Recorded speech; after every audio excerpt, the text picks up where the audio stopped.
It's Michelle, and I'm here today to do my mid-month check-in for April. I prefer to do 2 book review videos a month because, well, I'm kind of long-winded. I like to talk, and if I do all the books in one video, it ends up being kind of long. Definitely give me your input. Let me know if you prefer 2 book review videos a month or if you want the entire month at the end of the month or the beginning of the next month.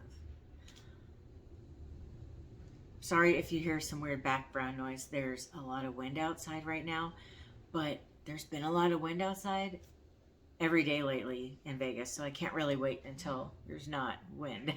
The first book that I read was The Book of Cold Cases by Simone St. James.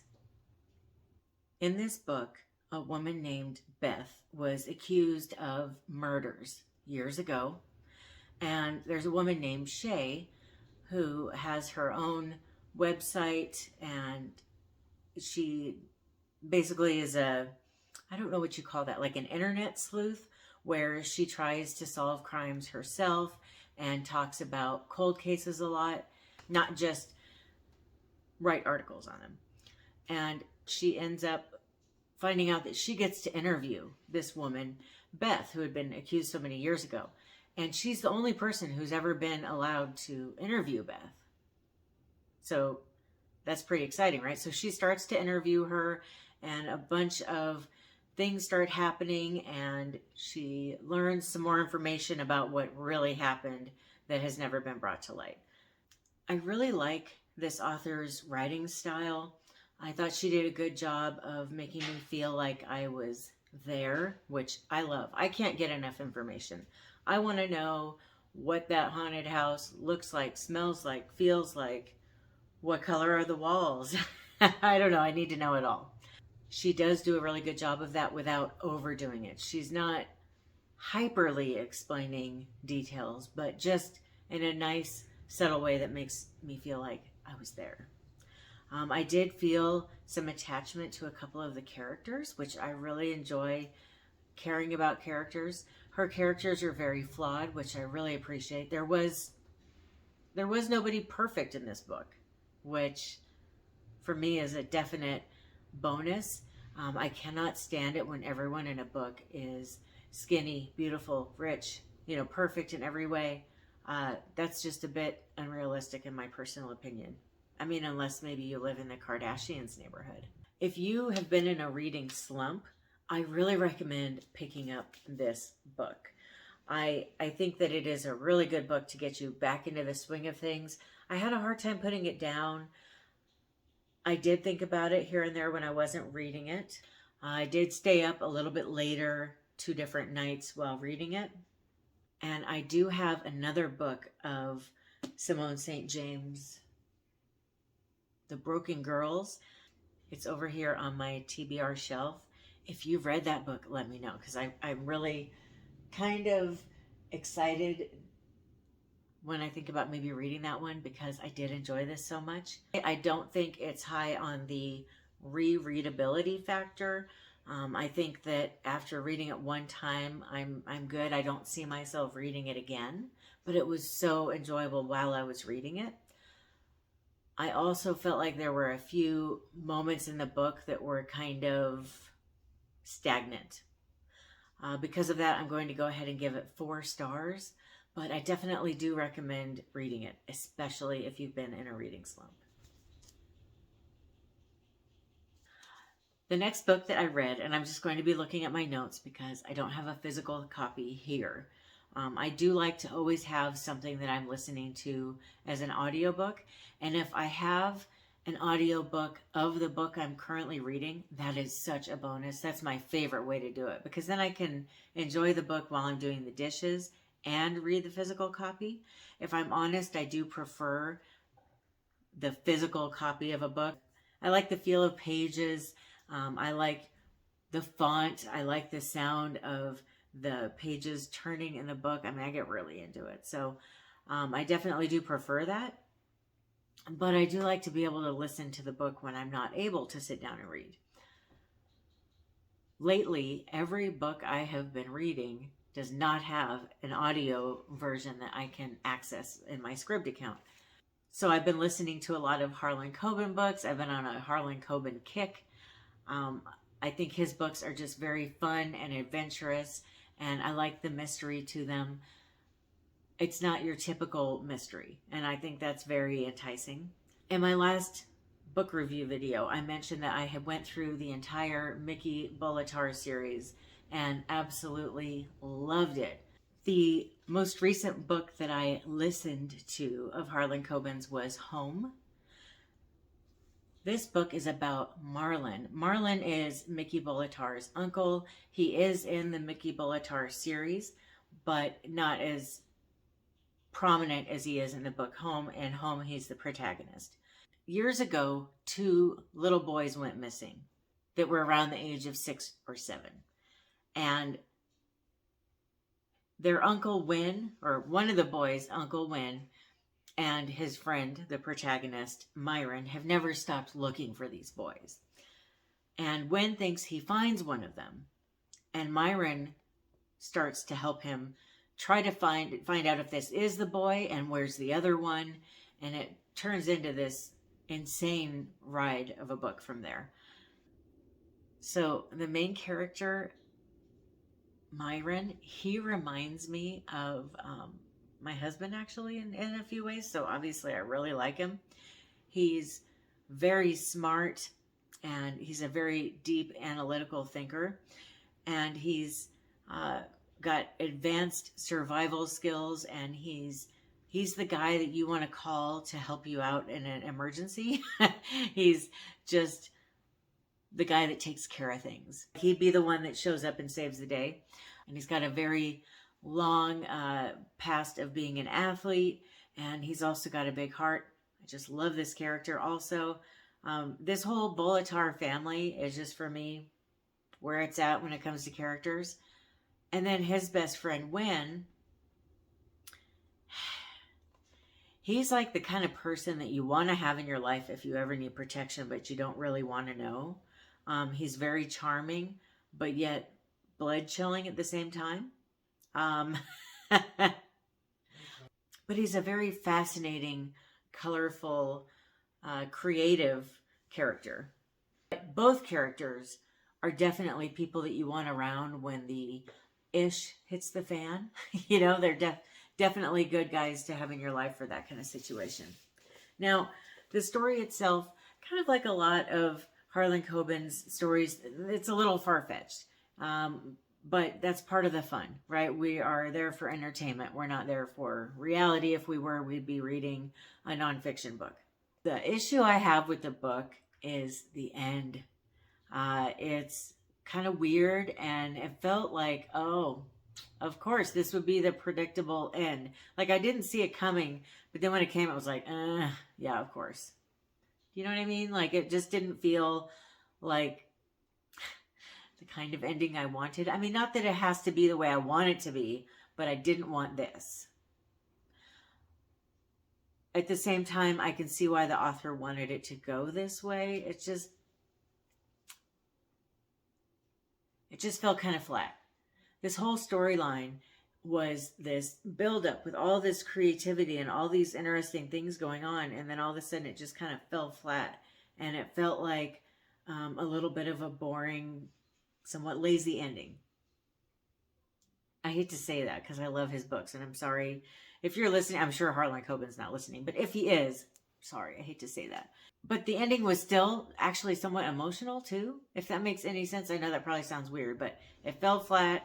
It didn't have the same momentum the rest of the book had, and then it was emotional.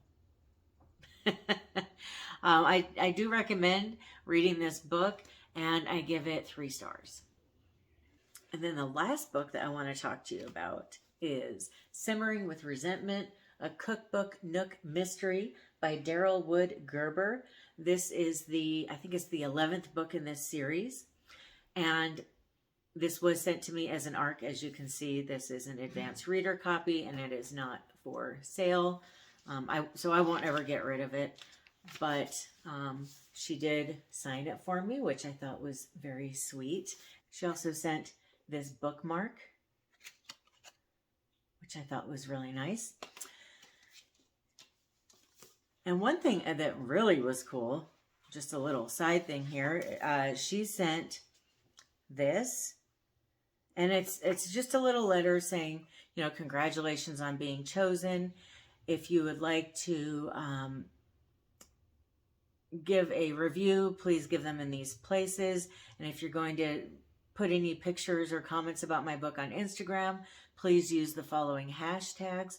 I really appreciate that she did that because it just made it a little bit easier. When I review books, sometimes I don't know what hashtag the author wants me to use, and I always put stuff on Instagram. So I thought that was a nice little addition. And then she's got her website down below so I can get on her reading list if I want, which I'm going to. The author has an acknowledgement section.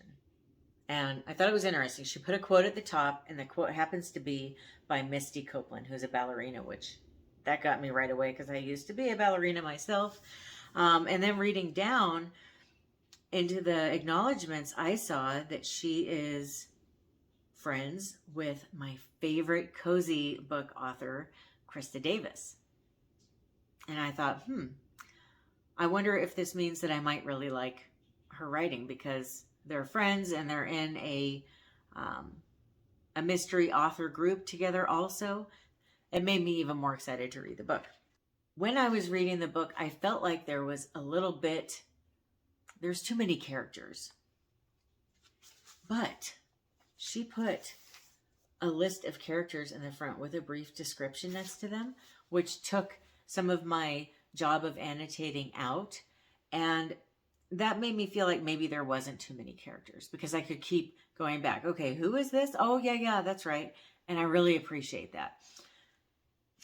So because of that, there wasn't too many characters. If it wasn't there, I would have been overwhelmed though. Now this is not the first book in the series, and I was okay with that. It felt like it was a good standalone book. There was a little bit mentioned here and there about the history of different characters, but I didn't feel like I was lost picking up where I did. She did a really good job of making it somewhat of a standalone book to where people could pick up now and then go back if they want to. In this book, the main character, Jenna, is about to get married. And so she's very excited about her wedding and she's planning her wedding. She wants to have the perfect wedding. And there is a woman named Sarita who she turned in years ago for starting a fire. Sarita has just got out of prison and moved back to this town.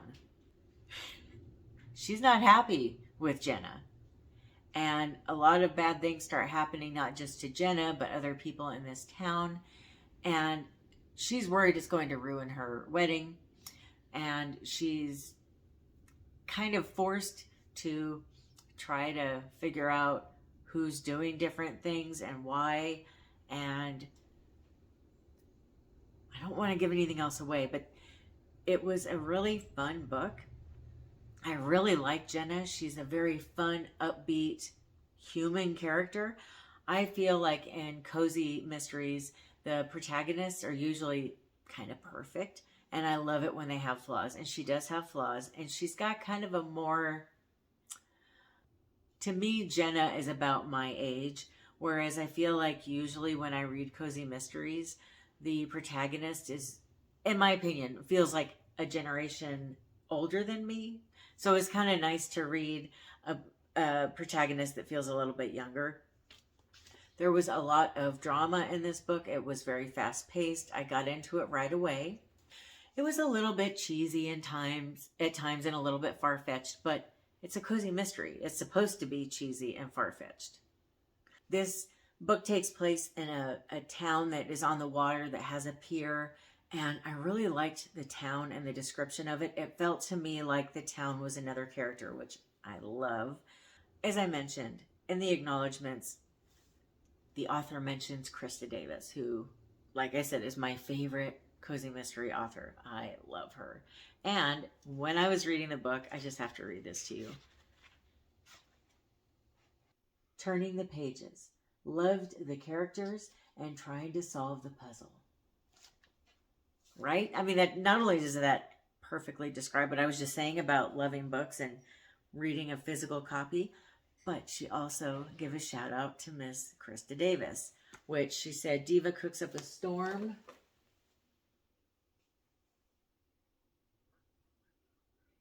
Oh no. I have it right here, but it's a hardback book that's naked. I don't have the cover to show you. I'll put a picture of it right here. But I love that she gave a nod to Krista Davis and to that book. Now, I am going to give this book 5 stars. I definitely recommend it if you are a cozy mystery fan. I really think you should pick up a copy of this book. The release date is April 26th. And some people might say, wait a minute, you're giving a cozy mystery 5 stars. I've had some people say that to me before. Yes. When I do my star ratings system, which I might do a video on eventually, I'm saying that for a cozy mystery, for that genre, this is a 5-star book. Is it as good as Little Women or some of the other classical literature out there? No, but it's not trying to be. This is a cozy mystery. It's here for our entertainment. It's here to help us relax and get away from the world that we're living in. It's not meant to be classical literature. Therefore, for a cozy mystery, this is a 5-star read. I think I'll definitely be reading it again, which is a real bonus. What I'm going to do is put the first book in this series on my wish list and hopefully start reading this series soon. But I really did enjoy it thoroughly. And I think that if you love cozy mysteries, you might want to pick up this book or one of her other books. Also, thank you very much to the author for sending me this copy. I really did enjoy the book. Thank you so much for watching. Please let me know down in the comment section if you've read any of these books or if you want to read any of these books. If you have any book recommendations, feel free to let me know. I'll definitely give them a look and see if there's something that I want to read. Of course, I've got a lot of books I want to read right now, but is there ever too many? I wonder. I don't think so. I hope you have a wonderful rest of your day or night. Happy reading. Bye.